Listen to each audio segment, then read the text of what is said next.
Great. Well, welcome everybody. We are up to 231 people here. That is really quite amazing.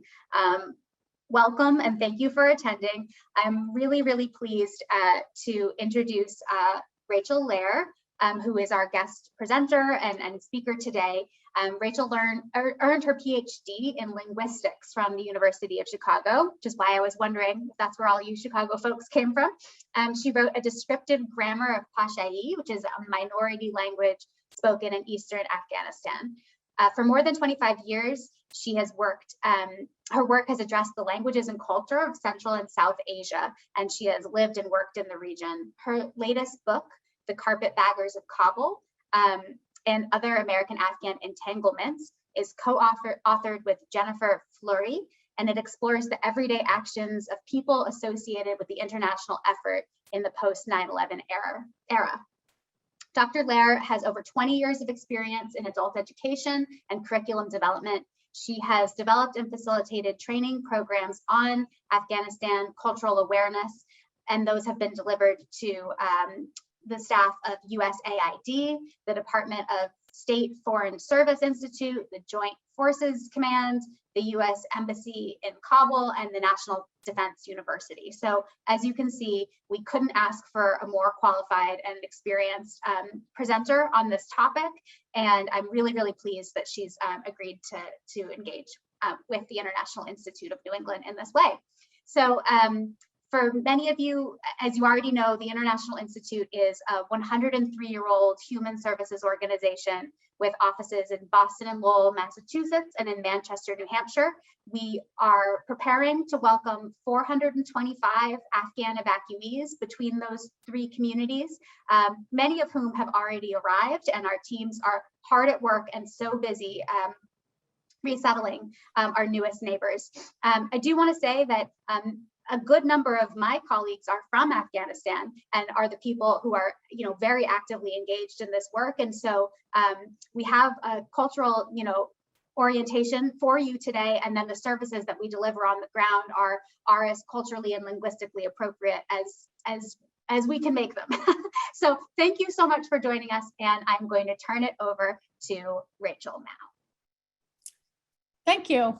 I'd like to express actually my appreciation to the International Institute of New England for recognizing that a large number of people whose life experiences are so different from our own are joining our communities, and that the more we know about where they're coming from and what their culture is like, their lifestyles and their needs, the better will be everyone's transition.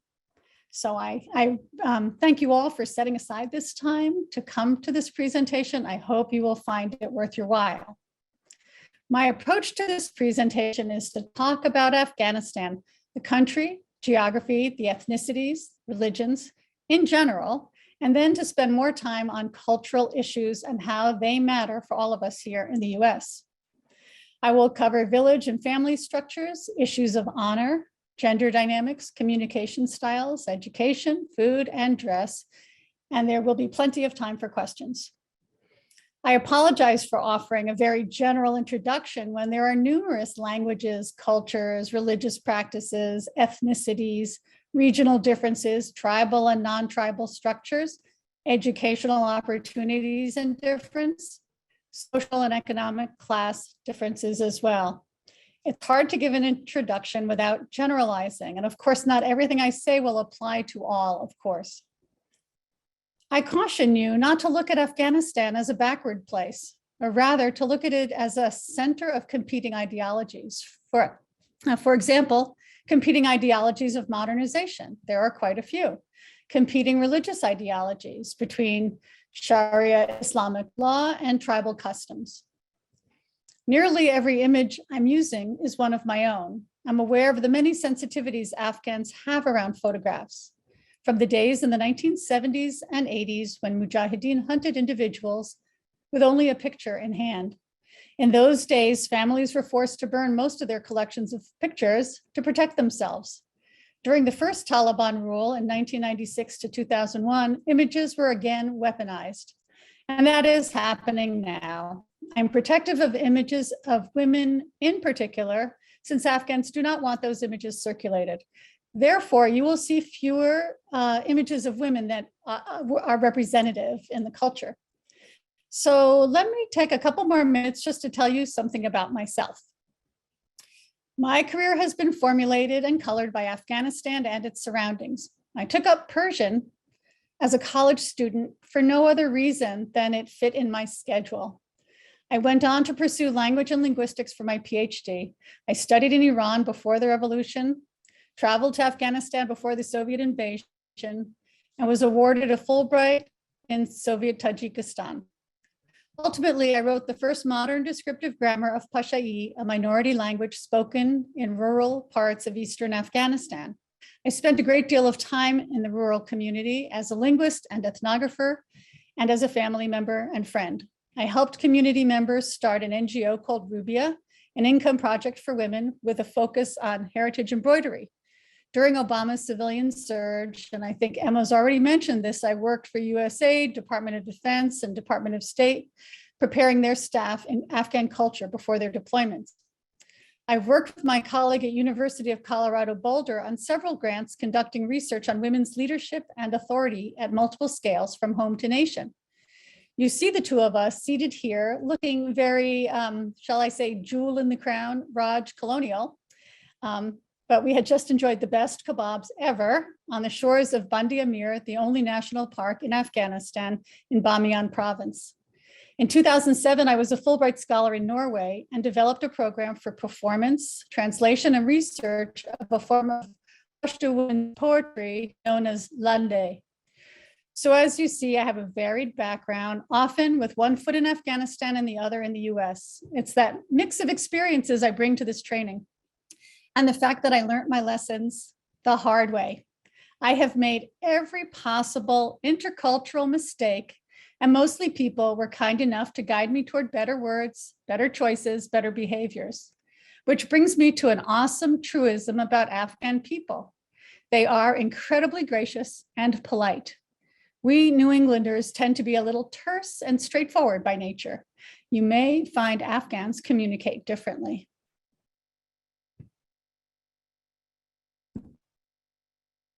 Let's begin with a greeting. Is the greeting showing, Emma? Just give me a nod. Yep, okay.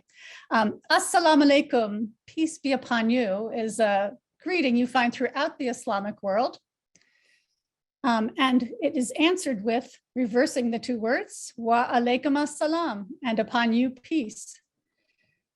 Your Afghan interlocutors will appreciate if you use these expressions. And it goes a long way. I'd like to start with an introduction to the geography of Afghanistan. The population of Afghanistan is 37.5 million people. Kabul, the capital city, has about 4.5 million. Its location is more often defined by where it is not than where it is. It is a country that sits at the crossroads of major ancient cultures between East and West, at the heart of the age-old Silk Road. Afghanistan is not the Middle East, not Central Asia, and not South Asia.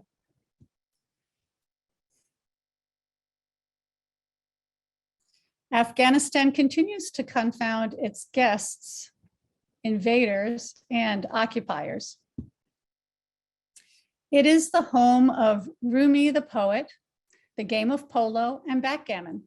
It is often described as rough, rugged, and unconquerable. It's also breathtakingly beautiful.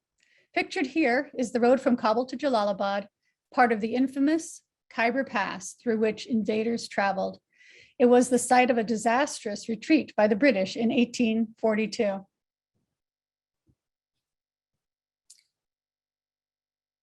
The cultures of Afghanistan have been influenced over the years by Buddhist monks who traveled from the east, the raiding hordes of Turkic tribes from the north, the indigenous Indo-European and Indo-Aryan cultures, and Islam, which has profoundly and repeatedly continued to transform Afghanistan.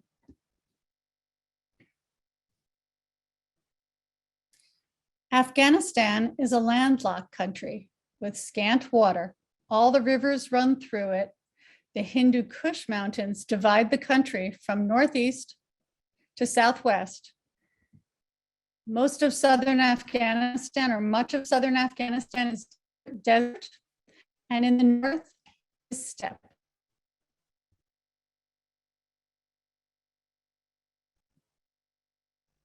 The climate is arid, rarely below 20 degrees. In summer, it can be hot and humid in the east, like Jalalabad, and dry in Kabul because of the altitude, which is nearly 6,000 feet.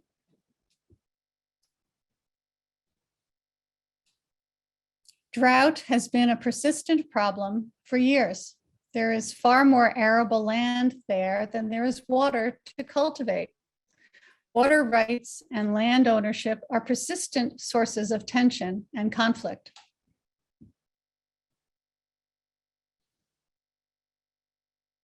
It snows in the high mountainous regions and in Kabul, but winter is shorter in general in Afghanistan than it is here.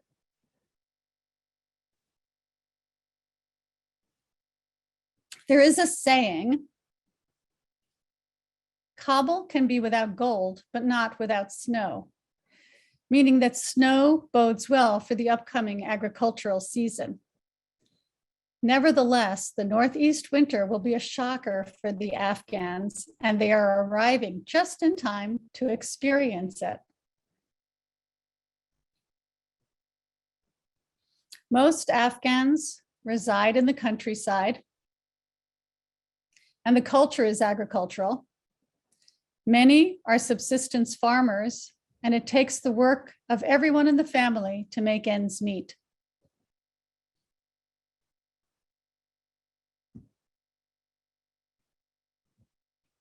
Child labor is common.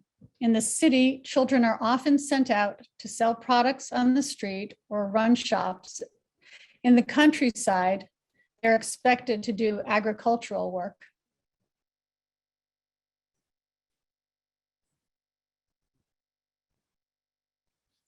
Typical crops are, and these are the things that Afghans typically eat: okra, cauliflower, eggplant, onions, tomatoes, carrots, rice, and wheat. Wheat is the mainstay in the form of naan, and rice is a close second. Both are consumed in quantity. Afghanistan was known for its orange groves, but much of the country was deforested in the war with the Soviets. In the last 20 years, fruit trees are flourishing again. Almonds, walnuts, oranges, peaches, apricots, apples, and pomegranates, to name a few. I took an Afghan friend visiting me to the top of Mount Kearsarge in New Hampshire in the fall. He looked down, and it's a beautiful view of trees as far as you can see. And he said, "Isn't it a shame that these are not all fruit trees?"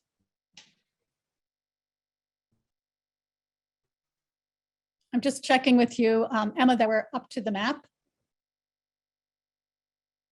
You're maybe one slide.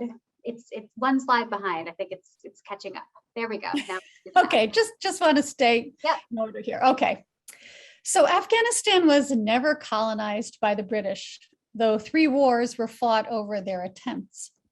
Afghanistan's borders were determined during the late 19th century, where Russian and British colonial powers, vying for territory, influence, wealth, and resources, battled in what was known as the Great Game. Afghanistan was conquered by neither, but had its borders defined as a buffer zone between the 2 imperial powers. Afghanistan is made up of numerous ethnicities, languages, and tribal and non-tribally organized groups. The languages of Afghanistan have roots in the Indo-European family of languages, in the Turkic family of languages, and Indo-Aryan languages of the subcontinent. And you'll indulge me here because I am a linguist. I like to talk from the perspective of language. None of these languages are genetically related to Arabic, which is a Semitic language, although there is much vocabulary from Arabic in the Afghan languages. They also share the script with Arabic in a modified form. So you will, again, pardon me for pressing this point, but I recently saw a news article showing signs at the military bases that are housing Afghans. The signs were in Dari, also known as Afghan Persian, but the article described them as Arabic. It's the kind of thing that makes a linguist see red. The group that is dominant politically is the Pashtuns. They are the largest ethnic group. Their language is Pashto, with two main dialects, Eastern and Southern. Pashto is an Indo-European language from the Eastern Iranian branch. Pashtuns are organized by tribal affiliation, which means that social structure and affinities are among people who are descended from the same progenitor. There are sub-tribal groups within the Pashtuns. As you probably have heard, the Taliban are predominantly Pashtun, but so have all the monarchs and the elected presidents been Pashtuns. Pashtuns are Sunni Muslim. They are found all over Afghanistan, demarcated in green on the map. The largest concentration are in the southeast. There's many Pashtuns over the border in Pakistan as in Afghanistan. This area is known by some as Pashtunistan. Next in population size is the Dari-speaking group, also called Tajik, also known as Persian or Farsi. Dari is an Indo-European language from the Western Iranian branch. Dari-speaking people are not tribally organized, but more geographically affiliated. They too live throughout Afghanistan and are mostly Sunni Muslim. And the Daris are the purple color you see on the map. Hazara are about 9% of the population, mostly in the central region known as Hazara Jat, shown in a kind of purplish color. They speak Hazaragi. It's a dialect of Persian, although in the opinion of some, it's a separate, closely related language. They have been seen as the most marginalized group politically and socially. Hazaras are considered descendants of the Mongols, and their distinctive features have made them stigmatized. They mostly practice Shia Islam, and because of that, they have been persecuted by Pashtun governments, warlords, and most recently under the Taliban, with massive genocide incidents. Many fled to Iran during the past 40 years of conflict. In the north, there are Uzbeks, Turkmen, Kyrgyz, kind of in those peachy and gold colors, orange and gold colors. Baluch in the south, an Iranian language. And in the east are the Nuristanis in a kind of a light green. The Man Who Would Be King by Rudyard Kipling was written about the Nuristanis, and they have a certain cachet, a long story. And then in that stripy area around Jalalabad is kind of the other group, which are the Pashai speakers. That is the community of my research and affiliation. They are also looked down upon and considered to be kind of hillbillies, is what the word is that's used. What I like about this map is that it shows how all the ethnic and language groups are found as much over the borders as within. It helps situate Afghanistan within its neighborhood and remind us that competing interests from outside are relevant. Over the years, many of these rival groups have competed over land, resources, and power. It has contributed to cycles of conflict and dissonance between and among tribes and ethnicities. Loyalty tends to be to kin, ethnicity, and tribe. In a place where resources are limited, the competition is fierce. Everything is a zero-sum game. There is only one winner and all the rest are losers. There is no concept of a rising tide lifts all boats. It's also the case that prejudices and rivalries between families, tribes, and ethnicities are not left behind in Afghanistan. They bring them with them to the diaspora.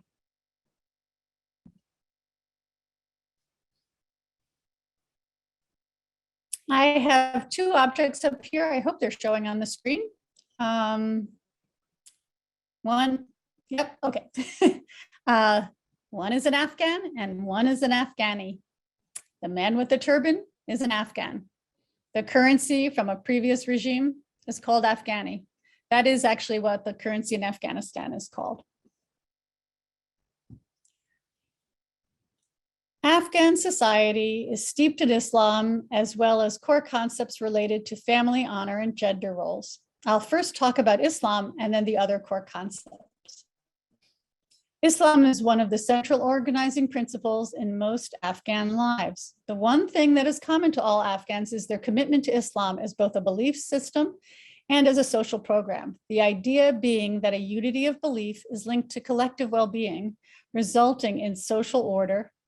Islam brings a strong sense of morality.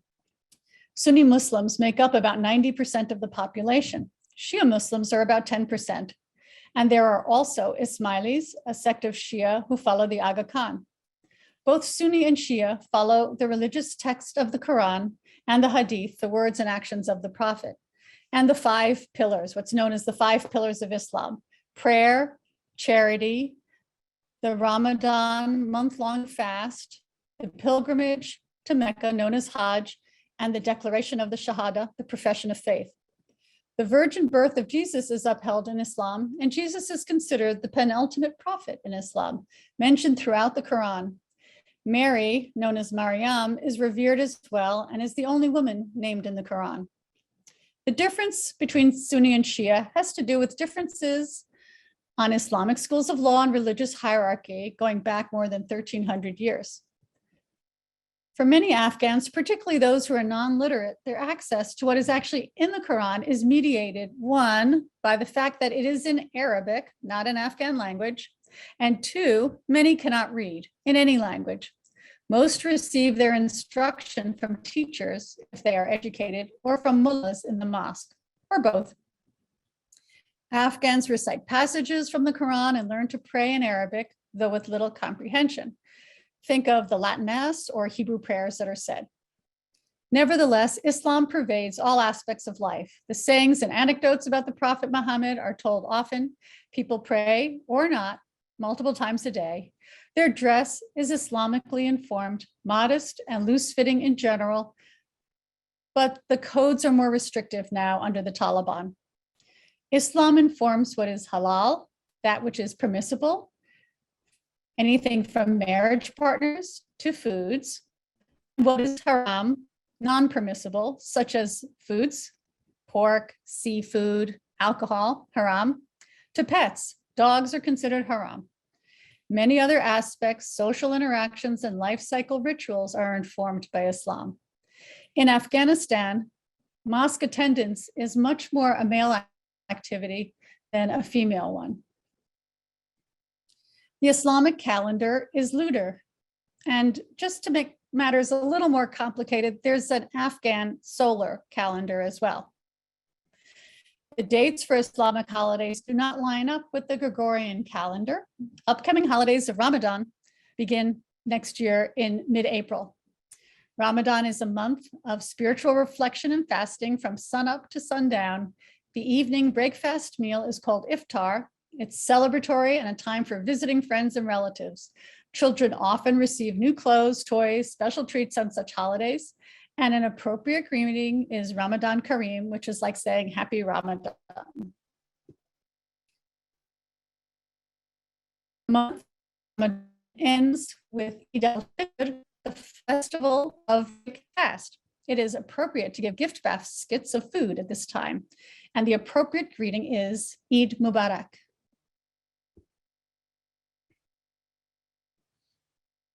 You could use the same greeting for Eid Qurban, which is literally the festival of sacrifice and commemorates Ibrahim's willingness to sacrifice his son.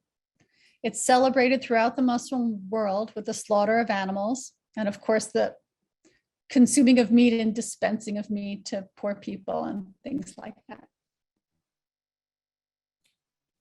Ashura, the 10th day of the month of Muharram, is a day of mourning for Shias for the losses on the Battle of Karbala. The birth of the Prophet Muhammad is a holiday as well.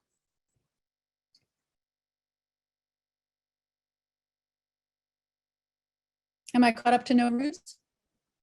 No. Yep. Nowruz, or in Afghans call it Saleh now, is a non-religious holiday, probably banned by the Taliban now, as it was before. Nowruz is a festival celebrating the spring equinox. It's an old Persian holiday. Kite flying is popular at this time. Birthday celebrations are not customary in Afghanistan. Till recently, and still in many cases, births were not recorded officially, and Afghans often estimate their age and choose their own birth dates.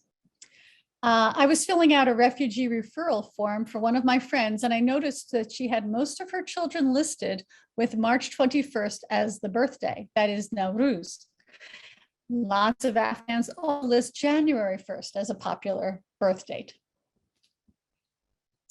I'd like to turn now to some of the other core concepts that are organizing principles in Afghan society. These concepts include honor, family, and gender roles. Afghan communities, the villages and rural regions, tend to be self-governing. There has never been much reach of the government into the rural regions. The government is seen as corrupt, rapacious, unreliable, and unavailable. The lack of services from the central government is not new. It's always been that way. And suspicion runs high of government representation and authorities. Therefore, Afghans prefer to avoid authorities and manage their affairs themselves. There is generally a village leader, a water commissioner, wealthy landowner, and a council of elders who deal with important decisions in a consensus-based process. Developing trust and positive relationships to government representatives and authorities will be new for the Afghans and will take time. Dependence on family, tribe, and community is critical for survival for them. By contrast, American relations are short-term and of our own individual choosing. We choose where we live, where we work, what sport to play or team to follow. We do not have lineages that determine our identities in the same way. We have lots of tools for social and professional networking. Afghans rely heavily on their cultural legacy. And for urban elite Afghans, they have both. Much social behavior is influenced by Afghans' awareness of their personal honor. Honor refers to a person's reputation, their prestige, and value. It is how they are perceived by the community. A person's reputation precedes them in all things. I like to think of it as a wheelbarrow, and how convenient to find this picture of all these men sitting in these wheelbarrows. I feel so lucky. So I think of it as a wheelbarrow where a person's reputation and their generations of their families are riding up front, their honor, their piety, their wealth, their largesse, their humility, their land, all of it. And an individual is responsible for all of that when he goes out into the world. He or she goes out into the world. And as you know, a wheelbarrow is not that well balanced. You have to keep it straight. It's not just like pushing a cart. It's not just that everything's in front, but it's very easy to tip it one way or the other. People are known by their so-called wheelbarrows, so to speak. This way, an individual embodies more than just themselves. When they put their reputation on the line, they're doing so for their current, previous, and future family members. Most Afghans consider a person's behavior to be reflective of the family. Thus, when a person's behavior is perceived to be dishonorable, their family shares the shame. If this occurs in the wider sphere, the dishonor may implicate their ethnic group, their tribe, or religion. We consider this kind of structure in the community a collectivist society structure. Preservation of honor and community is often at the forefront of people's minds. It influences people to behave conservatively in accordance with social expectations to avoid drawing attention to themselves or risk doing something that is perceived to be dishonorable. The senior male member of the family is responsible to protect the honor and well-being of the family, particularly as it concerns the behavior of women around things like dress, social interaction, education, work, and public presence.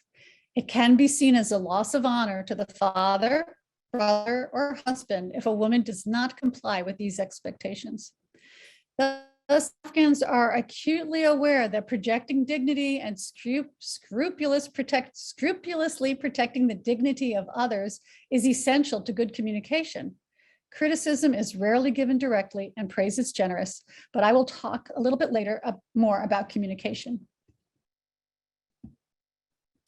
With respect to the family, the core notion of public versus private is at play. Private is both physical and social. Family matters are part of that private sphere. Now, this photograph is probably not, but I think actually kind of a workstation. And it was incredibly rude of me, and it would have been even more rude had it been somebody's home, but I was on the road above it and I was able to look down into it. You don't look down into other people's homes. I do believe it was a kind of a workstation, but it serves well to illustrate my points. An Afghan home is a fortress surrounded by high mud brick walls. The social space faces the inner courtyard. The outside walls have no windows. 3 or 4 generations could be sharing this space. A nuclear family might have 1 or 2 rooms to themselves. The compound includes a shared latrine, shared cooking over fire or dung, and shared outdoor living space. And children tend to be raised by all the women in the compound. In many ways, the inside of the compound is sacrosanct. The woman's sphere is in the home. Men are outside, or men's sphere is outside. Women are in charge of domestic chores, cooking, cleaning, raising children, preparing food for the guests. Here too, there is a hierarchy with the mothers at the top, delegating tasks to her daughters and daughters-in-law. The newest bride is the lowest in the pecking order. The wife of the oldest son is the next in line to be matriarch.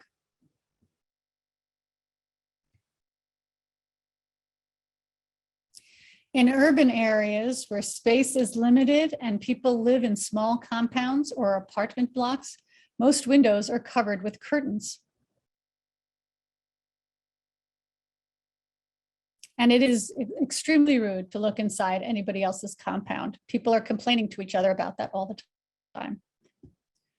Reflective glass, so popular in urban high-rises, serves the same purpose. You can't see into the reflective glass, so it keeps out prying eyes. I had an Afghan friend visiting me here. I live in a small schoolhouse with large windows in rural New Hampshire. And she was quite distressed that my windows were open and not covered, and just kept asking me why I didn't want to just keep them all closed and covered all the time. It's what made her feel more comfortable. I said I like to have the sun come in. Another Afghan friend visiting me thought long and hard about how he could construct a wall around my residence so that I could have that kind of Afghan privacy when I have the wonderful pleasure of viewing the fields around me. Men's roles are chiefly outside the house in the public sphere. They are responsible for the family's economic well-being. All males in the household will work if they can to economically support the group. Family structure is traditional patriarchal. All decisions are approved by the father or the husband, and an age hierarchy applies where the oldest son has the most decision-making power. Much of this is in flux, particularly among the urban and educated, but not so much in the countryside. Most of the rural Afghans I know who have emigrated to the US and European diasporas follow this pattern as best they can. Women are still expected to stay home. In general, people put their family's interests before their own. This means that family responsibilities tend to hold a greater importance than personal needs. Remember the wheelbarrow analogy. Children show deference and respect to their elders, even when grown up. Children expect that their parents have the wisdom and know what is best for them, and trust them to make important life decisions for them. They respect their parents' wishes and take advice from elders.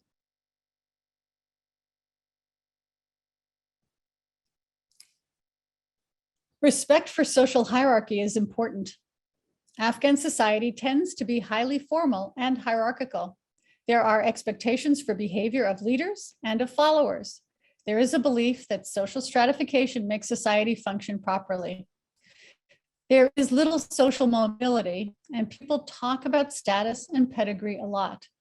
She's from a good family, they might say, or he's the son of a barber, or worse yet, his great-great-grandfather was a barber, and that's not a good thing in Afghan society. It's there's like something like a caste system, let's say.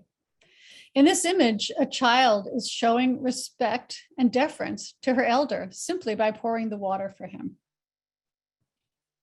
Afghans may refer to you by titles such as doctor or professor, or Mr. or Mrs. or Miss, and it's out of respect for your position and authority.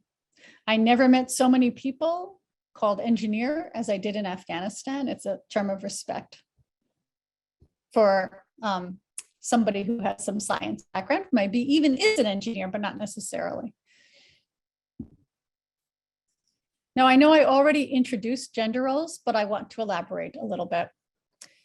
In general, gender roles are clearly defined. As I mentioned, women dominate the domestic sphere, and housework tends to fall on girls. That's even true in families that live in the West. It's part of what gets in the way of girls going to school in Afghanistan. They have a lot of household responsibilities between cleaning, cooking, tending to their younger brothers and sisters. There is often not an opportunity for them to go to school.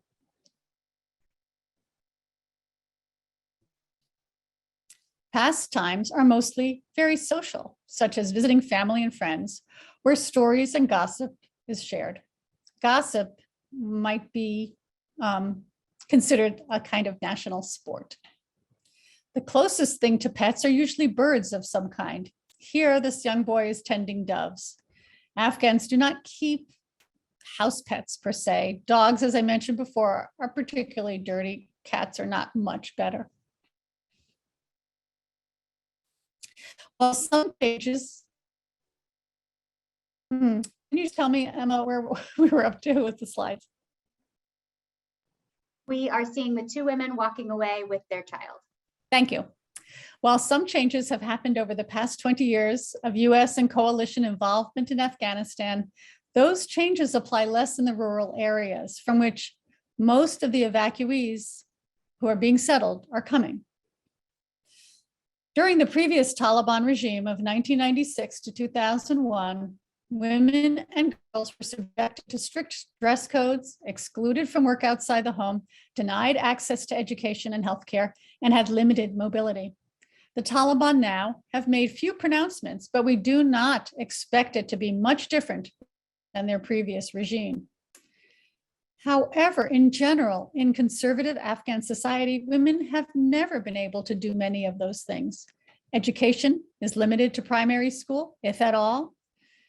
Women are not to be seen by men outside the family. Thus, the burqa the women are wearing, or it's called chadri, can be seen as a sort of mobility for many women. It allows them to maintain their privacy as they move in public.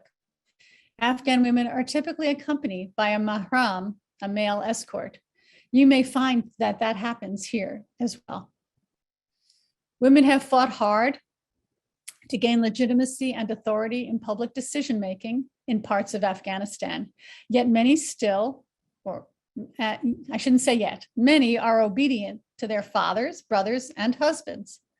Women often will not speak before men do, and may not speak at all in male presence. I've observed this in multiple diverse settings. I have spoken to many accomplished women in Afghanistan, activists, ministers, business leaders. They always emphasize how their fathers made sure they were educated, pointing out that this is the exception, not the rule. Socialization outside the immediate family tends to be gender segregated. Men socialize with men and women with women. This doesn't apply across the board. Many urban and college educated may socialize publicly in mixed settings, but generally not. Men hold men's hands. It's a sign of friendship. Women are affectionate with women. Since COVID, we are all reluctant to shake hands, which makes what I usually say about this less relevant. But I also suggest not putting your hand out first in greeting. Some men do not shake women's hands, and some women do not shake men's hands. If a man does not shake a woman's hand, it's considered a sign of respect, not disrespect. Same with eye contact. You might experience men or boys avoiding eye contact with you if you're a woman. It's out of respect. It's hard to experience that because it doesn't always feel like it's respect, but it's important to understand. So beyond handshakes, it's best not to touch at all across gender. No pats on the heads of children, even if they seem young enough for it not to matter. It might. No hugs, cross gender we're talking about. Best not to be alone with someone, especially cross gender. Leave the door open so no one wonders what's going on inside if you find yourself in that situation. In some way, in the same way that family matters are private, it is considered rude for a man to inquire after someone's wife. It's okay to ask, how's the family? How are the kids? It's fine for a woman to ask about the wife. On the other hand, how much money you make, what you paid for something, that is not private information. People discuss that openly. I was asked many times about items I bought, and I couldn't bring myself to disclose, and I would say that they were gifts. But people mostly wanted to make sure I was not being ripped off or just plain curious about costs. None of this is new since the Taliban. This is all kind of Afghan customary practice. I cannot share any of my images of brides, but I can share this one. I hope it's come up or coming up soon. It's the bride inside the duli, it's the palanquin, and the men are carrying her. They will carry her from her parents' home to her husband's home, and it was about a 45-minute walk over the fields. They took multiple rests, I was told. Marriage is traditionally seen as an alliance of two families. Remember, in general, people put their family's interests before their own. Marriages are, for the most part, arranged by parents and elder relatives to ensure that the families in this new alliance are compatible. Even when a young couple chooses each other, which is more frequent among the urban elite, they seek the approval of their parents, of their families. First cousin marriage is preferred in many parts of Afghanistan. And if you're not marrying your cousins, then within the tribe or the ethnic group, generally, nonetheless. Sons continue to live with their parents, bringing their brides to live with their families. Daughters stay home till they're married. Sons are an investment in one's future. What they say of daughters is, she is but a guest in our house, because she won't last there all that long. Afghan tradition involves a bride price, that which is paid to the natal family for the bride.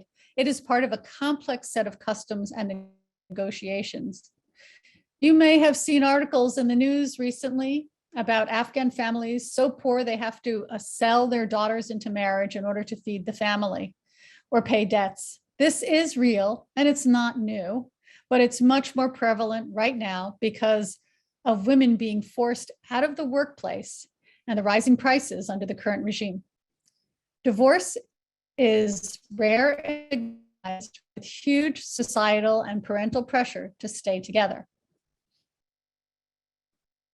Returning to the core concepts of dignity, propriety, and respect, these concepts are outwardly manifest through particular performances of emotion. Do we have the bridegroom? Why does he look so glum? This is not glum. This is an expression of dignity, of a clear communication of propriety. If he were smiling, he might look immodest. Facial expression and comportment is even more of an issue for the bride. She will be downcast, not even lift her head. She is leaving her natal home forever. If she were smiling or performed eagerness, it might be construed as impropriety, and it could bring shame to her family. Social decorum demands both the bride and the groom perform this prescribed set of expressions. The bride's mother will performatively cry her heart out. Brides brag about how much their mothers cried at their weddings. And as for smiling in photos, many Afghans have said to me that the smiles make you look foolish, they make you look stupid, they make you look less intelligent. So I'd say the Afghans might be the very best of poker players, having a lifetime of studied and monitored facial expression. Metaphorically, like the high walls of the homes I talked about earlier. My advice, do not mistake a frown as disapproval or disappointment. And don't expect Afghans to display what they are thinking with their facial expression. As for me, Afghans read me like an open book. My facial expressions mask nothing. This brings us to communication in general. Communication serves many purposes. Getting messages from one side of a conversation to another is but one of the purposes. So we can talk about social modes of communication in terms of high context and low context. The US is considered a high context society. We rely on explicit forms of communication, less on implication. Our style is direct, and we tend to be speaker focused. We're not as good at reading nonverbal expressions. Afghanistan is a high context society. Meaning is embedded in sociocultural context, and much is communicated implicitly. Conspiracy theories are easily generated in high context societies. Afghan communication style is indirect and tends to be listener focused. One of the things about indirect communication is that it preserves the honor of your interlocutor. Because communication is at all costs mutually preserving of dignity and honor, people avoid direct criticism. By the same token, it is very hard for Afghans to admit they do not have the right answer or to admit that they do not understand something. It could cause a loss of honor. They may not be able to ask for assistance, especially in front of others, because it shows weakness. I had this experience when teaching in Kabul. Students approached me individually after class to clarify points, specific ones that I'd asked if they understood because I should have known better. And rather than to let the other students know that they didn't understand, each one had to approach me separately. In the same way, asking someone if they understand or know what you're talking about might embarrass them. Chances are they will say yes when they mean no.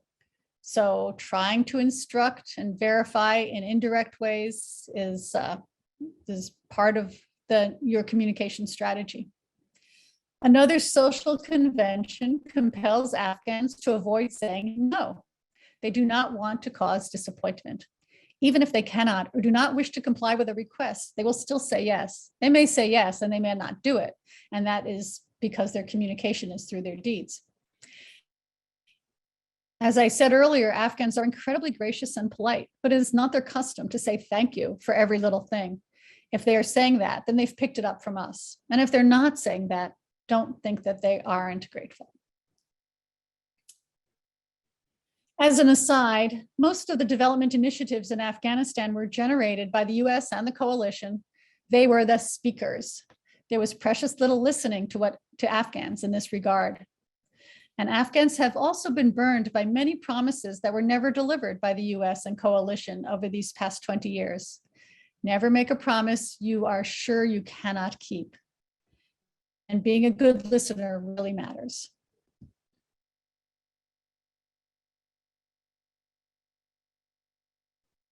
Afghanistan has always been a highly oral society with poetry and Quran recitation, telling parables and stories, sharing sayings from and about the Prophet as life guidance.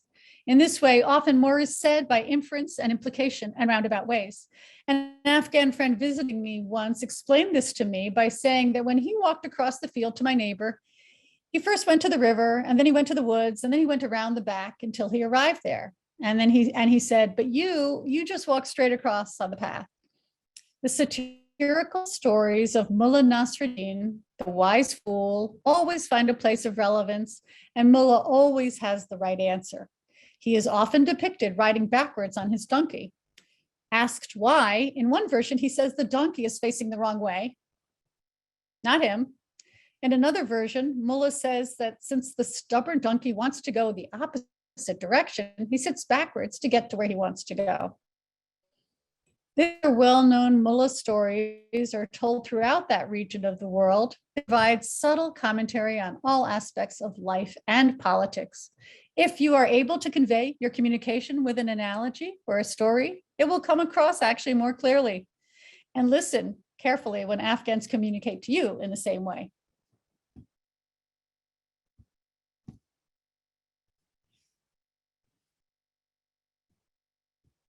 With respect to hospitality, Afghans provide tea and a sweet as the most minimal gesture of hospitality. Accepting or offering tea is proper etiquette. You don't have to really drink the tea, but you certainly should not refuse it. So I was with an Afghan NGO director in Kabul, and we went to visit the office of another colleague, an American NGO director. We sat there and talked for about 45 minutes, and then we left.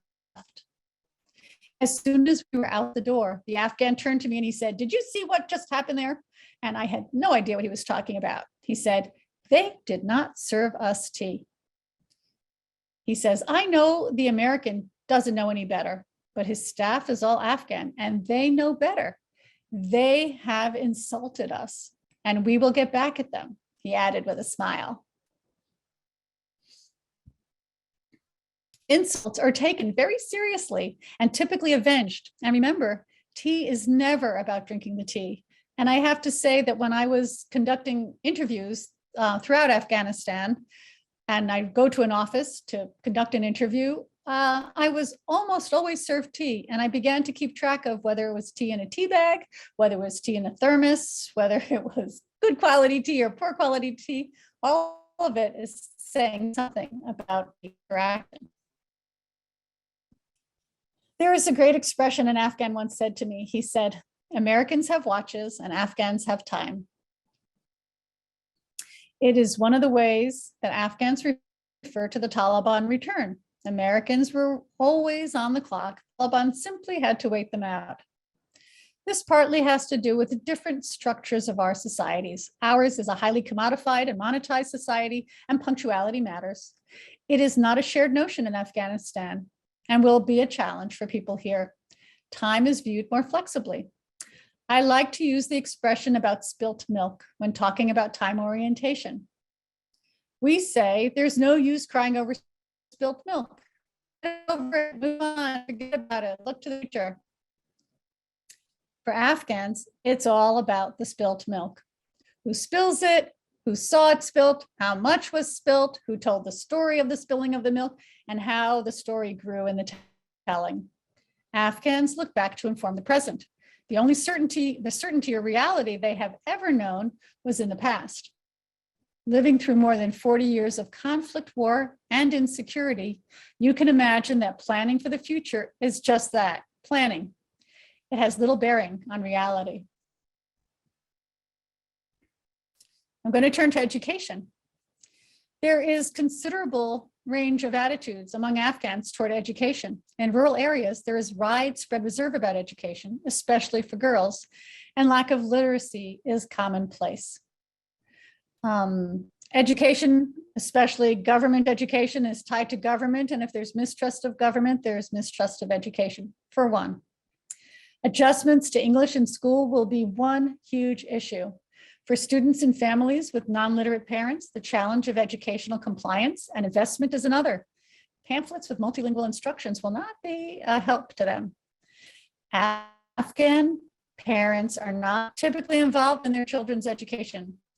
Corporal punishment is still used. Learning simple tasks such as taking turns lining up will take time.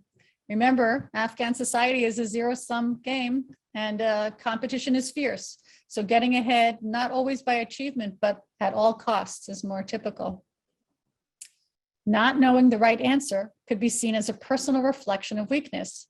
And as I said earlier, a negative reflection on the family, the tribe, or ethnicity. Being able to admit not knowing the answer will come at a high cost. Education in Afghanistan has been a process of rote memorization. Abstract reasoning and critical thinking are the crux of our education, not theirs. Singling out an individual, both for achievement or criticism, can be problematic. Students who excel and receive merit attention may create or exacerbate jealousies, not only against them individually, but as it pertains to family, tribe, you get it. After school activities and sleepovers, not likely, especially for girls. Teenage girls may already be engaged, or younger ones, and dating is forbidden. As we near the end of this talk, let me return to aspects of domestic life that may be relevant to you. One of the best ways to bond with Afghans would be over food, and sharing cooking if possible would be a bonus. Afghans are used to eating fresh food. Most village homes have no refrigerators. Food is prepared daily and rarely left overnight. Many dishes begin with a sauce made from tomatoes and onions, sauteed in oil, to which meat or vegetables would be added, or rice. Women are accustomed to doing the cooking over wood or dung fires or propane burners, and ovens, the tandoor style, are used primarily to bake bread. Afghan style family eating means sitting on the floor around a tablecloth with shared plates and lots of naan. So getting used to an American kitchen and the appliances could be challenging and maybe even a safety issue. Microwaves actually concern me. I remember showing a friend who was visiting here, I heated up, we were in a hotel room, she needed tea, so I put a cup of water in the microwave, and it nearly exploded her head with how that thing heated that thing. It was just pretty upsetting to her, actually. Pressure cookers are used widely in Afghanistan for cooking rice and beans. Typical meals of cooked vegetables, okra, eggplant, or cauliflower, served with rice, which may have a few choice meats mixed on top. Chicken is quite popular too, plain yogurt as an accompaniment, and fruit for dessert. Dried fruit and nuts are served with green tea and cardamom at any time. Afghans like those large pump thermoses for keeping the tea going all day long. Takeout, I think, will be very reluctant. They prefer their own cooking, though pizza, not sausage, is universally enjoyed. The open market is where most Afghans are used to buying their needs, including food. They do not use frozen or packaged foods and will take some time getting used to our food commerce. I have heard, for those of you in this area, the Asian and African grocery stores in Concord and Manchester are quite popular. Are we up to laundry?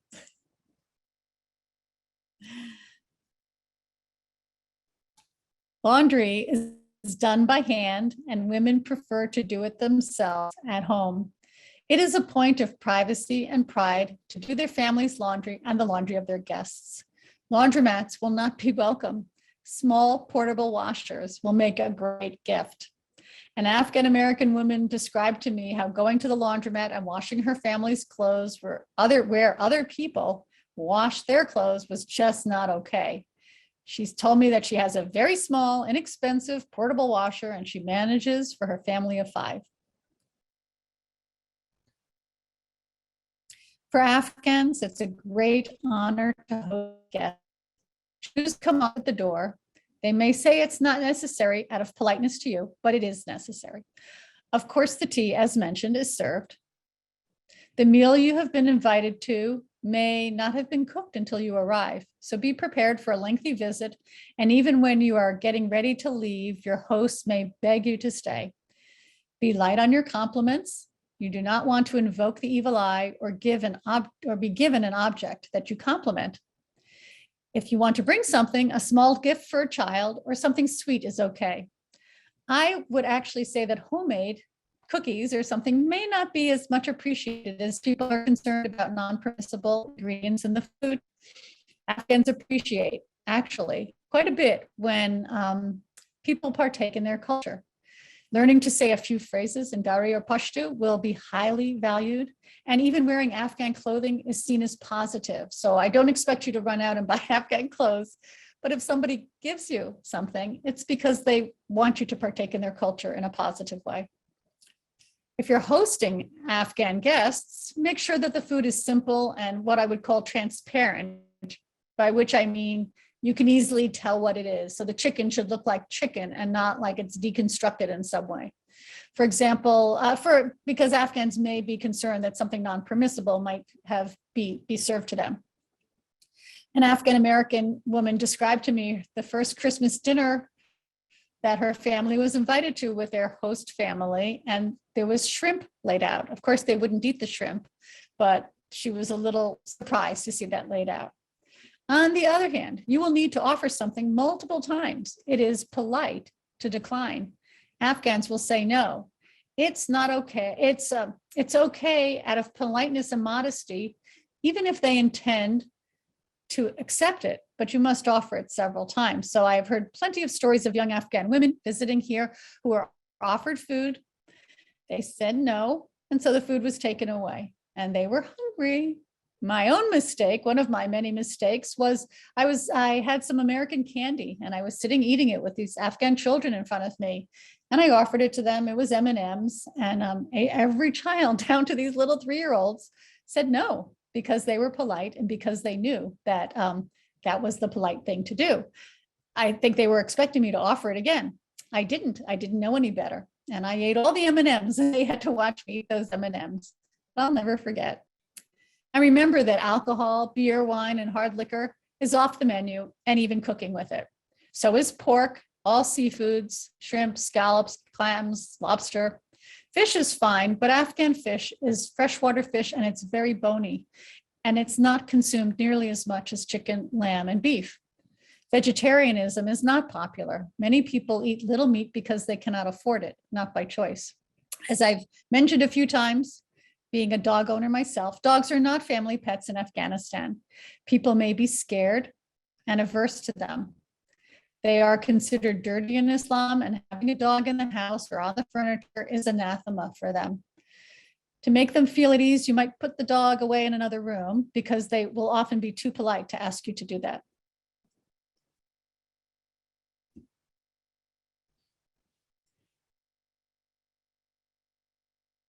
I have an Afghan American friend who's working at one of the bases in New Jersey where thousands of evacuees are there. She tells me everyone is pregnant. Afghan women are valued by the number of sons in particular they produce. Afghan families, and the rural ones in particular that are the majority of the ones coming here now, tend to be very large families with 6 to 10 children. Most women give birth alone, rarely in hospitals, rarely with midwives. Maternal and infant mortality is high in Afghanistan. Prenatal care is not a thing in Afghanistan. Many will have experienced it on the military bases for the first time. Preventative medical care, dental care, eye care, exercise, heart-healthy eating, these are all new ideas that will take time. From a villager's perspective, there's a certain status to being taken to the doctor. Humility demands that it's not necessary. Often Afghans wait till someone is way too ill to seek help. For villagers, the doctors are far away. They may be expensive. They find it hard to justify. If a doctor does not find something wrong with you, then they're not a very good doctor. Pills are dispensed freely, and Afghans are often prescribed vitamins, if nothing else.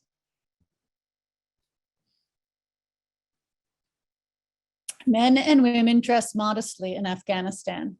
This includes head covering for women, loose clothing for both, though all kinds of fashions prevail.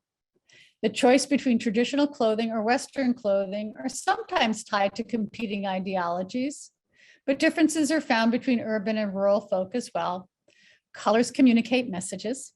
Under the Taliban, there are now explicit dress codes. They were less specific previously. You will see all kinds of dress, and it may tell you something about the families, and it may not. Men may be Western dressed, women may be more traditionally dressed. Please don't take their dress as an endorsement of any ideology. It's what they're used to and comfortable with, or they are trying something new.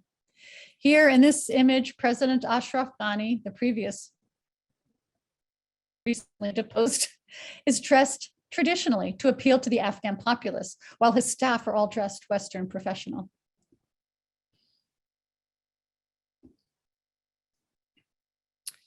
I brought socks to the family I stay with in Kabul. It was winter and it was cold, and I just worried about their freezing toes. They said very politely that they couldn't wear them, despite the bitter cold and the 2 feet of snow. Recently, I told this story to an Afghan American friend here, laughed and showed me her feet in shoes, but no socks, that she too said she could not wear them. They're just simply not habituated to it. We all know how cold it's going to get here, and soon. This will be tough for them to adjust to, but they will be stoic. Afghans do not typically change their clothes very often, do not change into pajamas to go to sleep. Personal hygiene comes at a high cost in Afghanistan, where water is scarce and heating it requires precious fuel. In some areas, pregnant women believe it is bad for the baby if they shower. In summary, for Afghans, family and all it entails, honor, loyalty, dignity is paramount. In order to respect what matters to them most, it is worth being considerate of behaviors and actions that might cause shame, dishonor, or embarrassment. Please be mindful of gender roles. Respect their strong sense of personal honor and acute awareness of what their community thinks of them. Hospitality, loyalty, and modesty are highly valued. Communication is indirect, and facial expressions are not revealing. These people are deeply in our debt, and that may be tough for some of them. Receiving charity can be seen as weak. Most were self-sufficient at home. Some are highly educated and worked in positions of respect and authority. Much of that is gone here in the American context. Their pasts are invisible to us, but not to each other, communities. The demands of a strange culture, homesickness, displacement, anxieties about the future, separation from family all weigh heavily. While they are physically distant from their homes and relatives, they are in constant contact with them. Some, by virtue of being here, have put their relatives back home at risk. For example, there may be sensitivities around taking pictures. Pictures taken here can easily find their way anywhere, and they'd be seen by anyone, even and especially in rural Afghanistan. It puts their relatives at risk under the Taliban. It's important to remember that Afghans came here because they had to, because their association with the US and coalition forces or projects, their lives were under threat at home. They were not seeking American lifestyles or to escape their traditions and customs. They are not looking to throw off their culture, but will be seeking ways to be bicultural. They are proud and take joy in their religions, cultures, and customs. It's worth noting that over the past 20 years, Afghans have had little say in the development, political, military planning around them. That's done for them. It is the utmost in patronizing and disrespect. Let's hope as they settle in here, we are better at listening to them.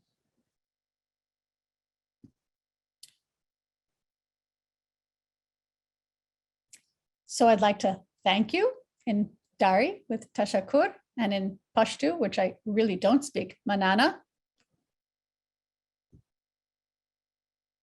And bid you adieu in Dari, Bamana Khoda, and in Pashto, Khodai Paiman. Thank you. I will unshare now my screen, right? Yeah, sure. Thank you so much, Rachel. This was really, really wonderful. There are a number of questions that have come in through the Q&A. So let's start there. And then I recognize there are some questions in the chat feature as well. And so we'll try to get to all of those. So to start off, there is a question about food. Nancy is wondering, will Afghans arriving in the United States eat? Maybe she's asking, will they be comfortable eating Indian or Middle Eastern meals? Possibly. One of the things about Indian food is that it's quite spicy. It has all kinds of, not only hot spices, but all kinds of seasonings. And I didn't talk about seasonings. Afghans mostly season their food with salt, and some pepper and cumin. You also use cilantro, but Afghan food is not so strongly spiced. For those Afghans who've spent time in Pakistan, and Pakistani food is very hot, murch, as red pepper, they may be used to that. Middle Eastern is quite different. I think they'll like it, but it's not their cuisine. And I haven't focused on the various kinds of foods that Afghans make. It's regionally different all over Afghanistan and very interesting. Great, thank you. This next question comes up in a couple of different folks' questions, and Rachel, I think you should answer it, and then maybe I can chime in a little bit as well. The question is, given the number of areas, languages, and identities for the large group of Afghan people resettling in the US, Is there an attempt to help ease the transition by grouping refugees into identity groups in a certain geographic area to help them with their adjustment period? So I think the question is, are folks from one particular part of Afghanistan or culture of Afghanistan going to be resettled together?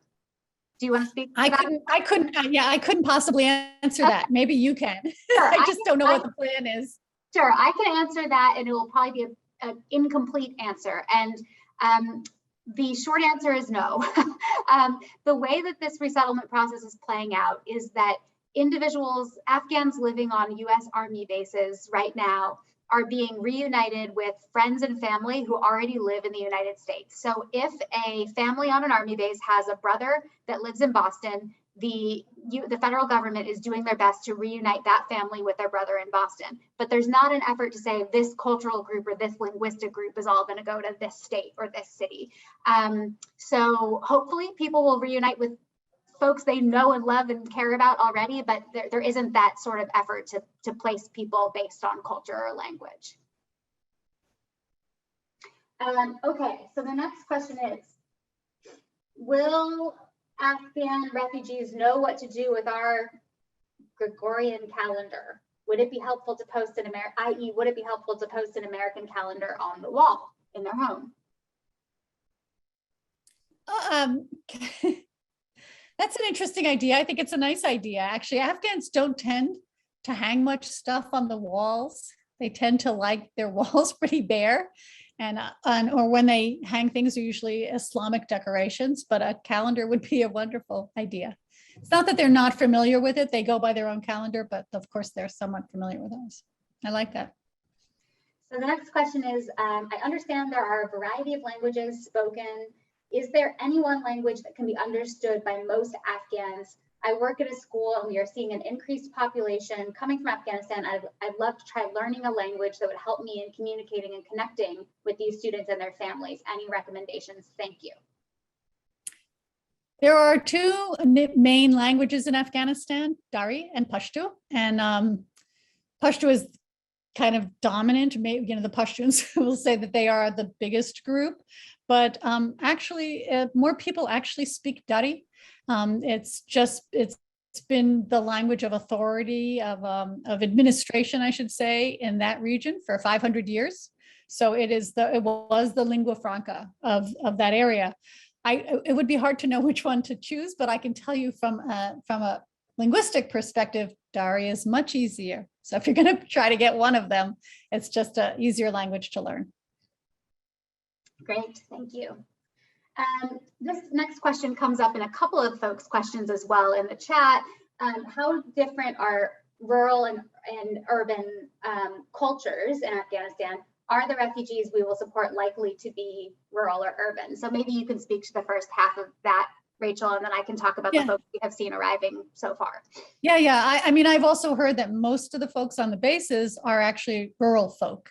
So, and in fact, what I've heard is that there's a majority of rural folk, and then there are the most elite folk, the most high profile people as well. And they're really, a middle class is not arriving here at this moment now. That's not so much what's happening.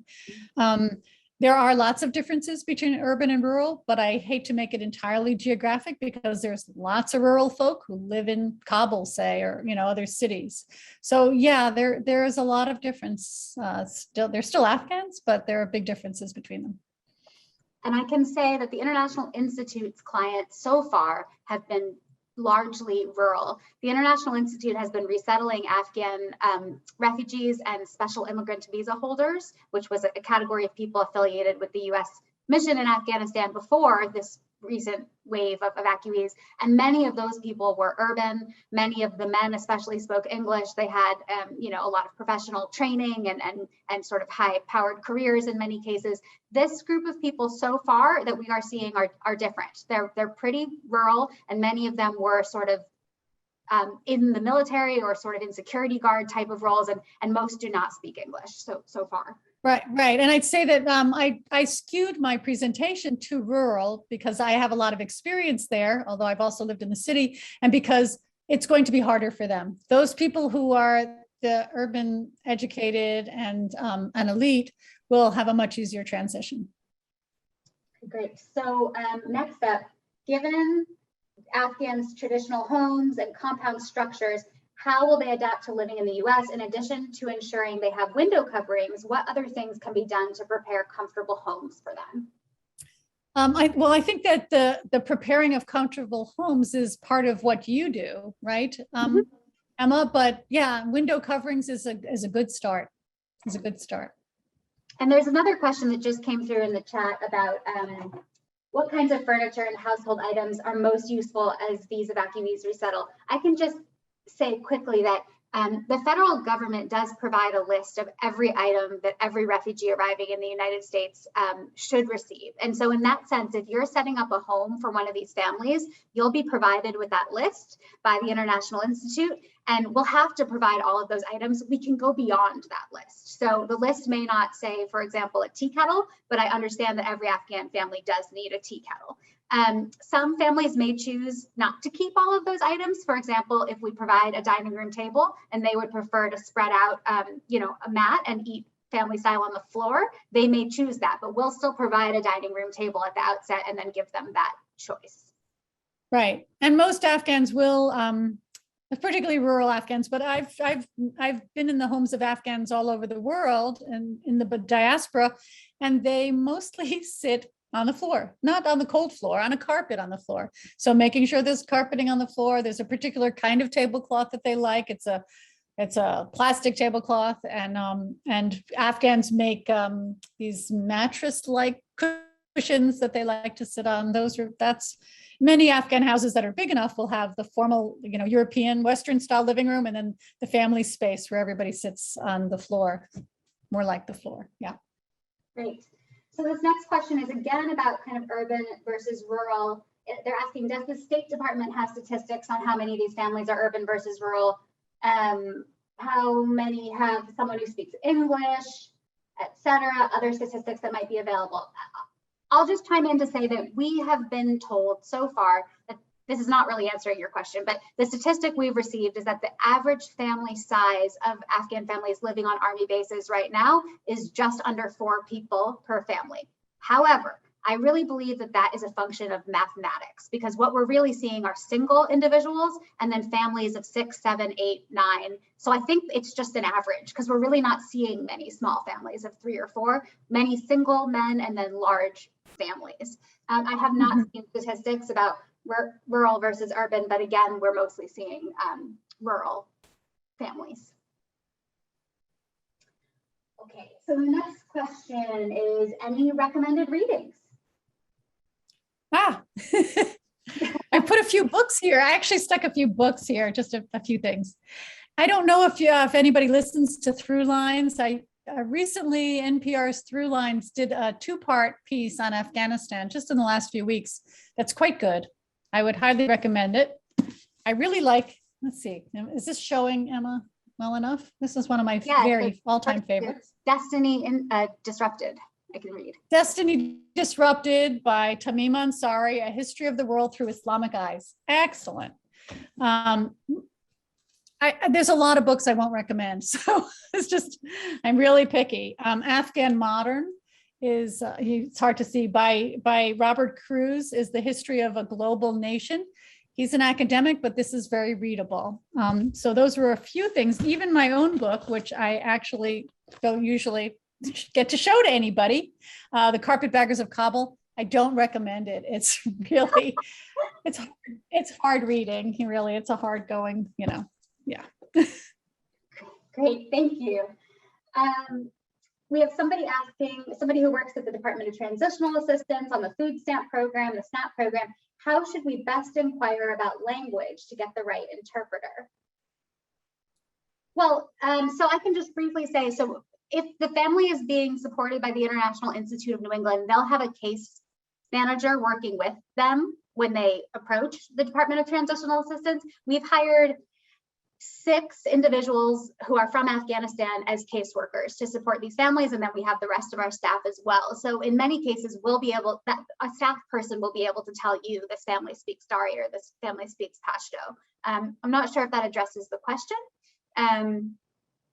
but you can also Yeah, so hopefully they'll be able to tell you at least the language that they're looking for and the interpreter that they need.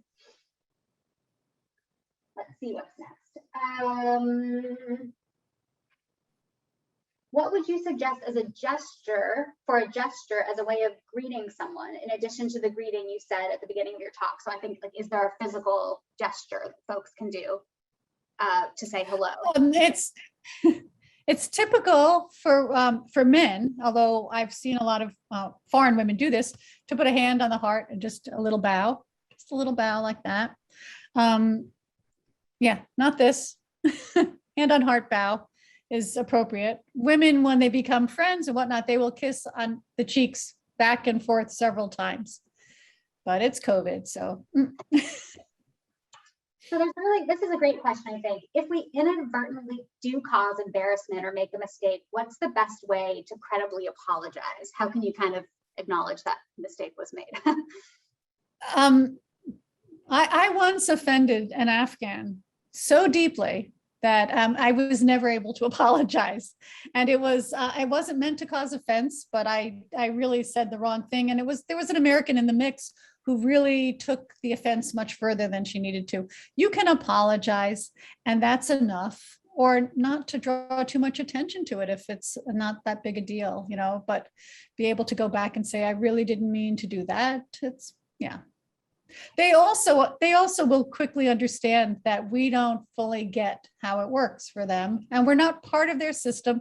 They don't expect us to behave in ways that fit in their system necessarily. So they can be quite forgiving. And as I said, mostly I learned the hard way. Thank you. The next question is, will Afghan evacuees understand the expectation that children go to school through age 18? I hope they do. I don't know how that's going to work. I don't know what they're being told on the bases. I don't believe that they're even having lessons or anything on the bases at this point.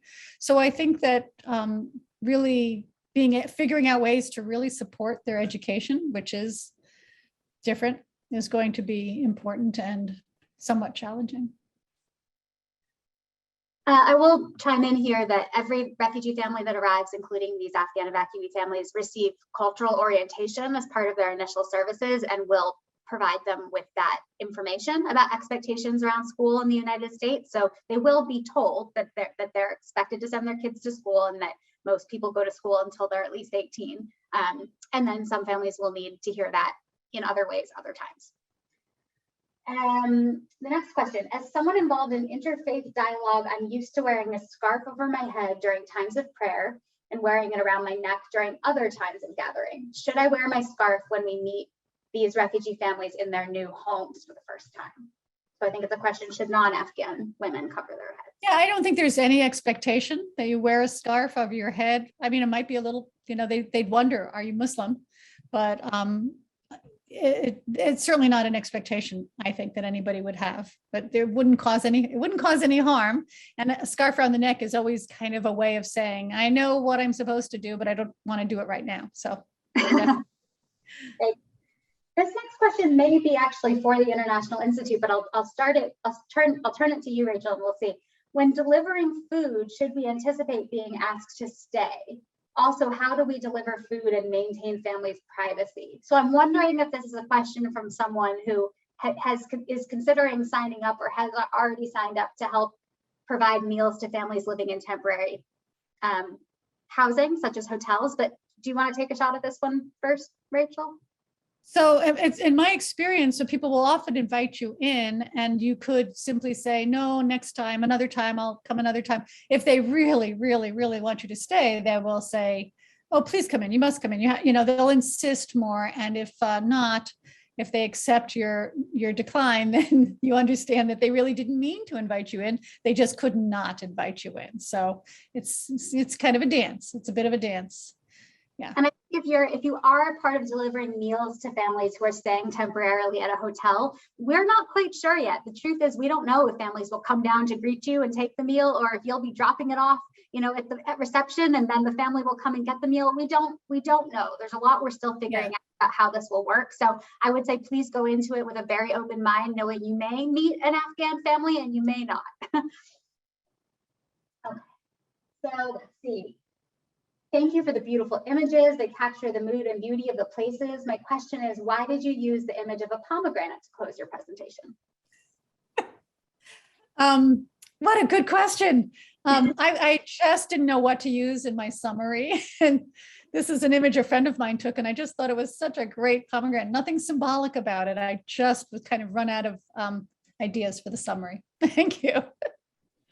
Great. All right, this next question is probably one of the most complicated and challenging ones. The question is, what is socially acceptable in the husband and wife relationship, and will there be conflicts with what is considered acceptable and legal here in the United States? Well, I couldn't speak to what's legal here in the United States. It's just not my area of expertise, but there will be conflict. There is conflict. I know it because of my friend who works on the base of several incidents already coming up in that way in terms of domestic violence and abuse of children. And that, I should say, beating children, it's, kind of more acceptable. And there will certainly be challenges to for the legal system here, but I don't know the specifics of it. I'll add that cultural orientation that everybody receives, everybody being all adults, does cover US laws around intimate partner violence or domestic violence, and also laws around the discipline of children, so that families are introduced to the norms and the laws in this country, and start to understand that if perhaps their ideas about those things differ, they could actually face legal ramifications. So that is something that we work on with all of the refugee families that we resettle. Okay, where could we take a course in Dari? I don't know. Gee, I was, people have often said, how is it you managed to learn Persian in college? There were only 3 other students, or 3 of us all together in class. It wasn't exactly the most popular language, but I was at Columbia University, and it was one of those places where there were lots of languages offered. I don't know if anybody's offering Dari around here. I don't think it's on Duolingo, one of my favorite language apps.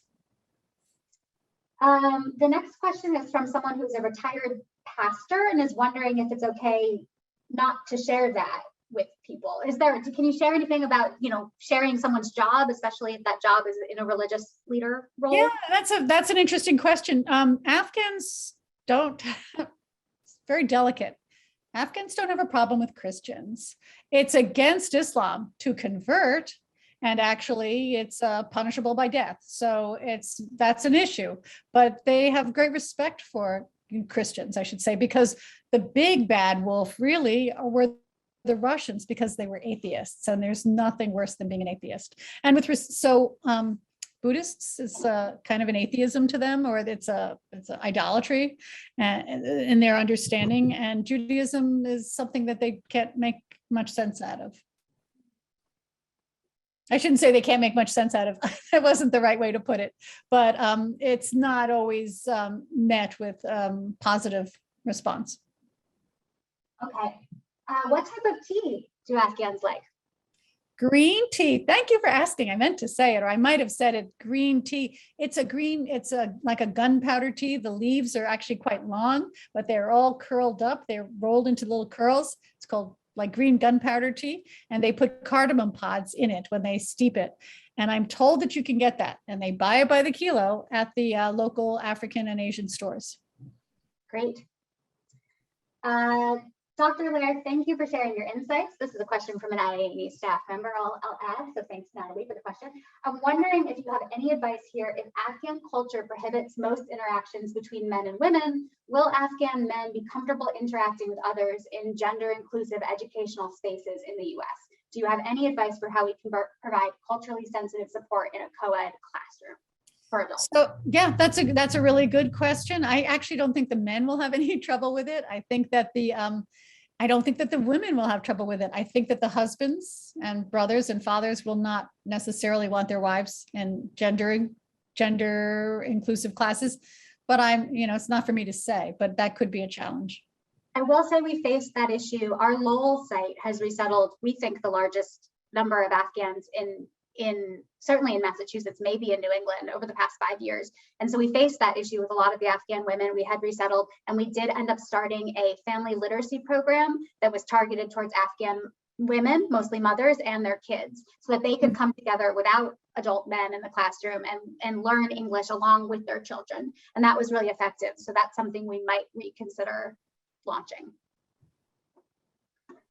Okay, should we encourage our new Afghan families to interact with one another? Do they want to do that? Would it be better not to do that? Is it likely they won't even speak the same language?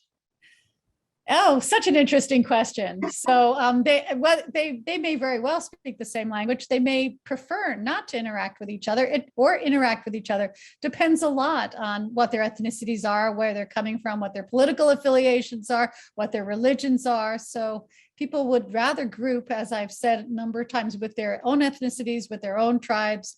For example, I spent a year in Norway among the Afghans. I went to Norway to spend time among the Afghans.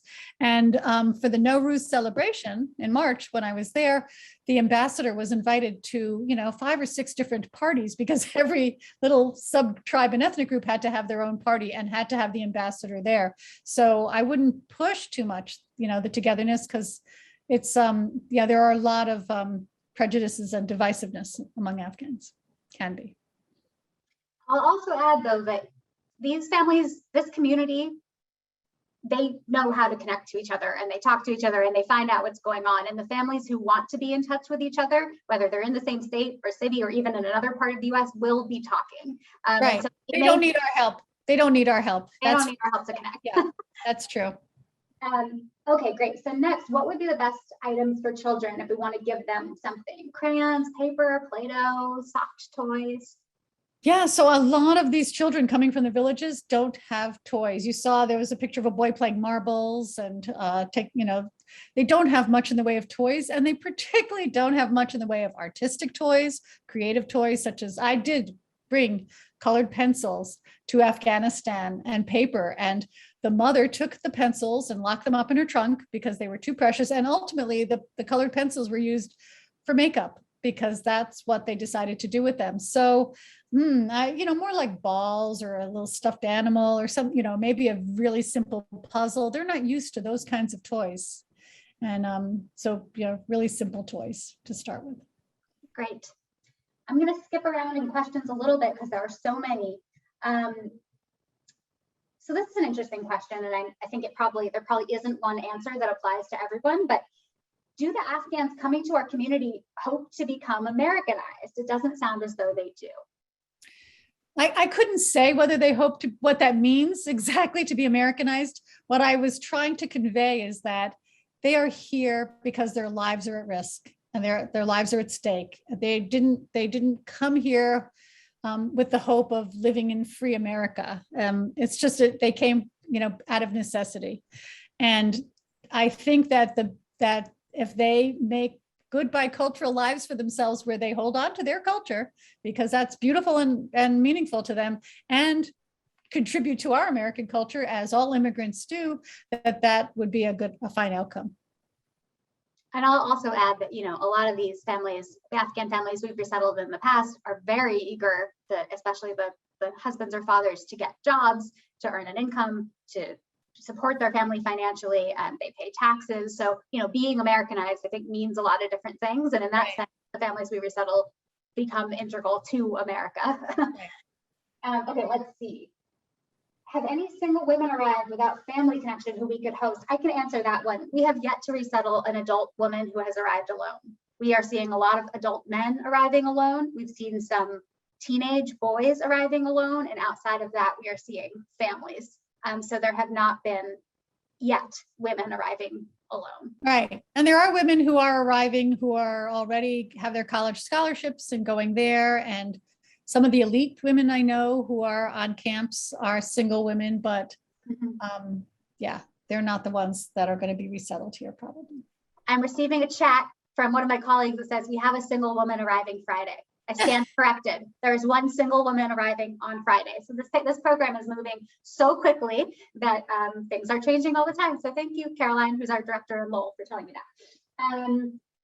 Will Afghans receive education in English language after they arrive here? So the International Institute of New England does offer English language classes from beginning literacy, which means programs for people who don't read and write in any language and are learning to read and write for the first time, all the way up through high intermediate level classes. We are right now working very hard to figure out how to integrate these Afghans who are arriving into our ESOL program, since most of them need beginning literacy spots and we don't have enough available. So we are trying to scramble to find more resources to add additional classes for beginning literacy learners. Okay, let's see. There are a lot of questions in the chat. Thank you for pointing that out to me. Do they keep halal? I think the question is, do they follow a halal diet? Yes, yes. Yes, but that's what that means is that some people will want their meat slaughtered halal style, and some people will be fine as long as it's not pork. So it's, you know, kind of a range. Okay, I'm going to switch over to the chat since there are so many questions there, and I'll see. I'm going to go from the bottom up. So I apologize if you asked your question a long time ago. Where are you finding housing? Lowell, Concord, Cambridge, Lynn, East Boston, Dorchester, New Bedford, Fall River, Manchester, New Hampshire, everywhere I just said in Massachusetts, Nashua, New Hampshire, potentially Hollis, New Hampshire, everywhere. So really, if you are a person logged in and listening now and you are a landlord or you have connections to a landlord and you would like to rent an apartment to an arriving family, please be in touch with us. We are really, really eager to connect with new landlords. What jobs do you think are likely to be possibilities for the men? I can say that we have placed a lot of our former Afghan clients in security guard positions, manufacturing jobs, picker-packer jobs, so like packing trucks for things. I think we have former Afghan clients who drive for Uber and Lyft. And then there'll be people coming, you know, with higher levels of education who may be looking to get to work for a nonprofit or an NGO. They may be looking to work for a university. We have, you know, people who work in sort of advanced manufacturing and medical manufacturing. So huge range of jobs. But if a lot of these people are rural and don't speak English, don't read or write in any language, we will be looking at a lot of food service and manufacturing jobs. Let's see. There's questions about where Dari is offered. I think we're not so able to answer those questions, but I love that everyone wants to learn Dari. I am very familiar with Persian culture and hear many similarities in what you've shared. I recognize that Afghan culture and subcultures are different, but what are some of the main differences you recognize between Persian and Afghan culture? I wouldn't know where to start. But I can tell you that many of the Hazara who are Shiites were in Iran during the years of conflict and have come back, and they have brought a lot of Persian culture, more Iranian style Persian culture, and Persian Iranian educations, which are quite different, back to Afghanistan. And they're very, very beautiful. Well, I shouldn't say that, because I think the Afghan Dari accent is beautiful too, but the Iranian accent, it has this kind of cachet. I wanted to grab one more book, a Dari book. Great. There is someone asking if they can email further questions. I'm happy to put my email address in the chat, and yes, folks can email if you have questions about the International Institute's work and what to do next as a volunteer. I will share contact information. I won't be able to answer your questions on Afghan culture, which is why we have Dr. Lehr here. Although maybe my Afghan colleagues can, I'm sure they can. Let's see.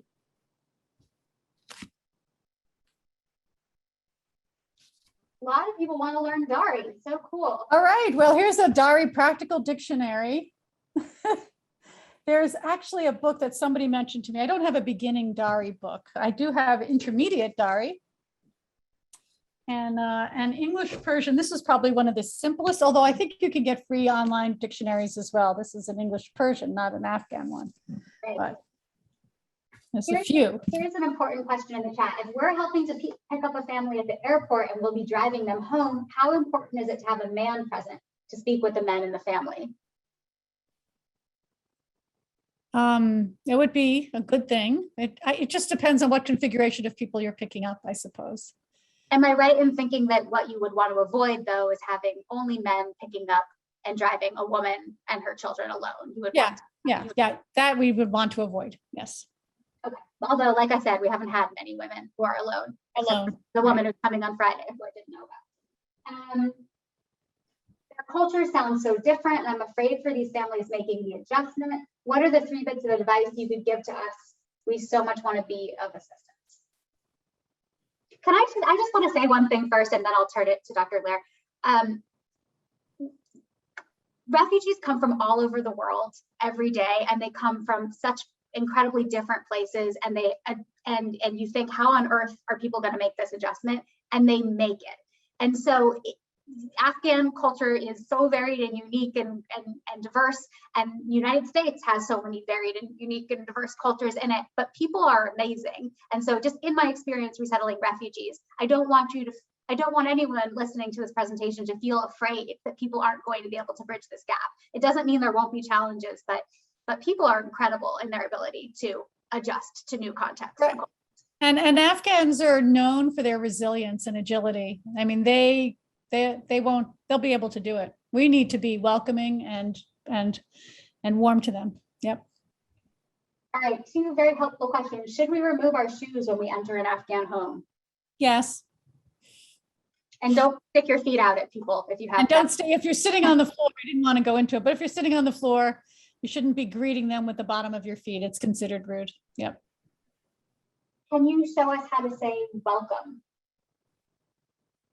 Well, I guess it depends what is there a language you can tell people how to say welcome in? Oh, welcome. Okay, yeah. I can't put it up here, but I'd say khosh omadid, khosh omadid. All right, let's see. What training about U.S. culture will be available to Afghan families relocating here? Every Afghan adult will receive an 8-hour cultural orientation. This is an in-depth cultural orientation. It's not enough, and it happens so soon after arrival that they'll forget a lot of what they learned. So the best cultural orientation they get is living here and continuing to be exposed and having volunteers and community organizations and resettlement agencies that help them to navigate the cultural barriers they encounter. Would you say their culture has more to do with religion, as in if the Afghan lives in their country and decides not to partake in their religion, is their culture different? I'm not sure I'm understanding that question. How important is religion in the lives of?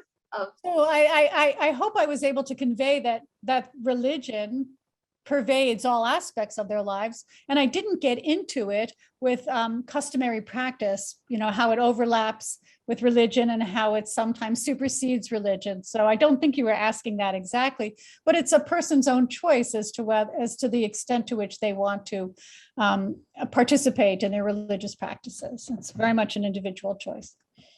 There's a question here. Does the International Institute work with local resettlement agencies, and how?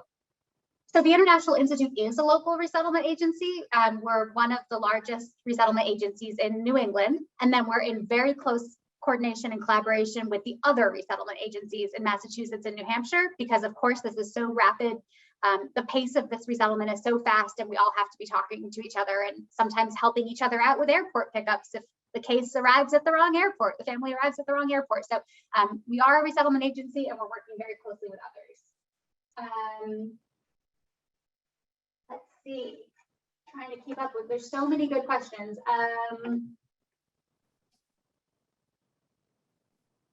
Most of our drivers are women, and we hope that will be acceptable to men, and they won't make inappropriate assumptions about our women. So I think the question is, if women are driving and helping, how will that be perceived by Afghans?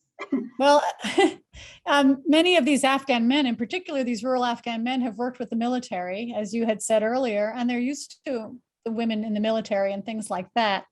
So Afghan women and American women are not held to the same standards, but it's also the case that Afghans have been exposed to some of Hollywood or some, kinds of thoughts about women's behavior in this country, and that we'll have to learn that not all women are available because they're wearing short sleeves or shorts or whatever. So.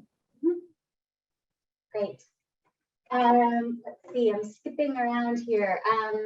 How does music fit into the rural culture of Afghanistan? Well, under the Taliban, music is banned. So music has had a difficult place. I mean, some wedding was blown up recently and people were killed because they were playing music at a wedding. Of course, Afghans love music like everybody loves music, and especially their own music. And it's I had an Afghan visiting me here. He spent day and night just watching music videos of Afghan performers and stuff. So absolutely, Afghan music is a thing. I didn't address it, and it's a point of contention currently. There's a question. Do all Afghan languages use the Arabic script, or do they use some other scripts? So a number of the Afghan languages are spoken by people who are non-literate, who have not even been written. So the Pashai language that I worked on is not a traditionally written language, but in the adaptation now, it is being assigned Perso-Arabic script. And that is what I believe, if I'm thinking right, all the Afghan languages use that script. Can we predict how quickly the Afghans on the bases will be resettled? More quickly than maybe we would like. We have so many people arriving in the next 7 days. I think the number went up by 30 or 40 people just today. So this is happening incredibly, incredibly quickly. We're talking about maybe 40 or so people arriving a week for just our agency. And there are many agencies operating in the region. Will we get a summary of what we learned today? Well, we're going to make this presentation recording available to you. We don't have plans to provide a summary, but if somebody wanted to watch it and create a summary, that might be a very helpful resource. Okay, let's see.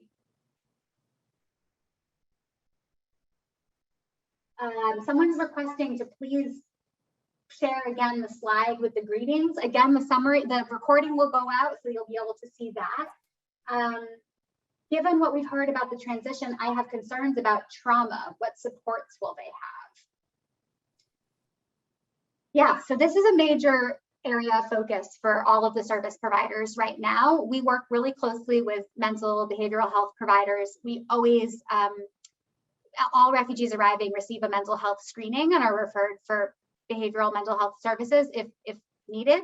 I think keeping in mind that for a lot of people arriving from Afghanistan and elsewhere in the world, the US's version of mental health care is not familiar to them, and there may be all kinds of feelings and thoughts about what it is and whether or not they should engage in it. But we work really closely with providers to try to provide culturally responsive and appropriate mental health care and trauma support. And then our staff, the International Institute staff, receive training in trauma-informed case management and services, because trauma can show up in any way and at any time. We've got a specific question about volunteering, which I apologize, but we're not going to address the logistics of volunteering in this presentation. What are the norms for us relating to children? Specifically, how would you sort of suggest that people go about interacting with Afghan children? Oh, as you would any child. I mean, if you had the chance to kick a ball around outside with some kids, they'd really probably love that. I hear that that's a very popular activity with the soldiers on the bases. So, they're kids. Yeah. Great. Let's see.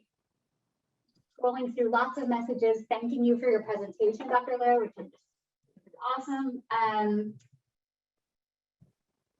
Let's see. Some people offering housing on Cape Cod. The International Institute is not resettling on Cape Cod, but I believe Catholic Charities is, just for the person who made that comment. how are local mosques and Islamic communities involved in support and resettlement efforts? That's a great question. I can say that the International Institute has been in touch with a number of mosques, Islamic community groups, as well as cultural community groups of, from, for example, we're working with the Pakistani American Society. They're not an Islamic organization, but clearly there's a connection there. And so a lot of these groups are becoming volunteers. They're providing donations. They're providing culturally appropriate clothing. We're collecting clothing that Afghan women will wear, since American clothing for a lot of them is not really acceptable. They're helping us with food donations to make sure food is, appealing to people, culturally appropriate. So folks are very involved. And then, as I mentioned, we are really staffing up in hiring lots of Afghan Americans and Afghan community members to implement these services. And so that's another very direct way that people are getting involved. Let's see.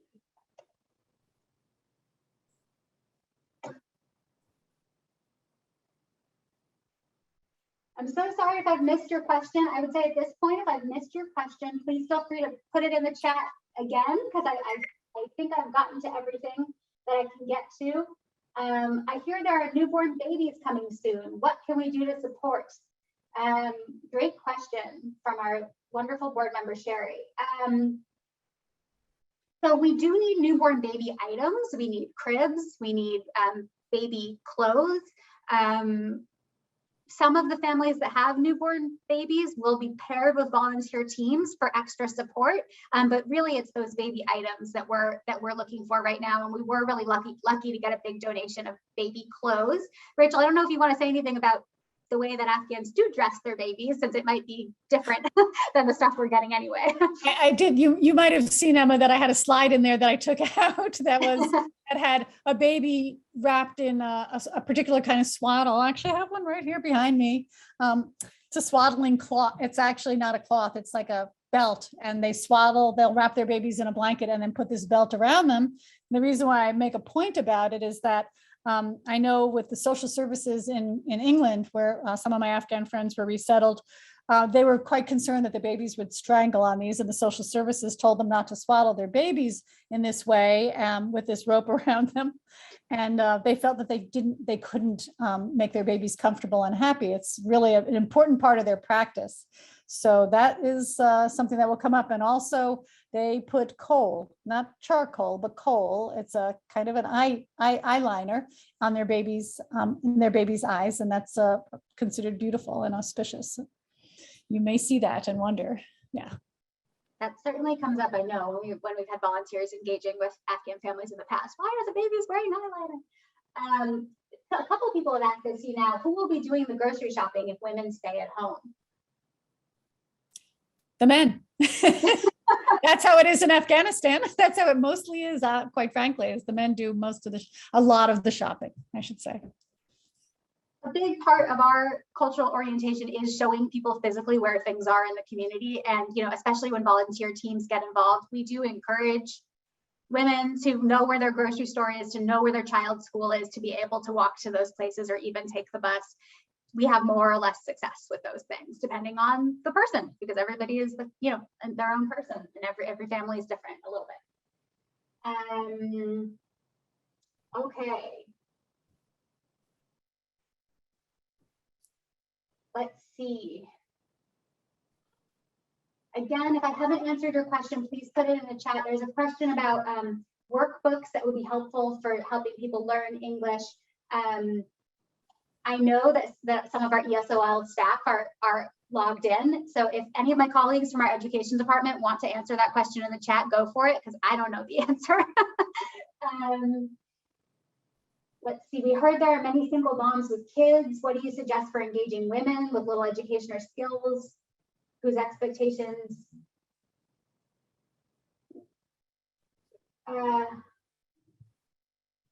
They're saying, well, these women may need to work to survive, but they may not have that expectation. Yeah, that is a very complicated question.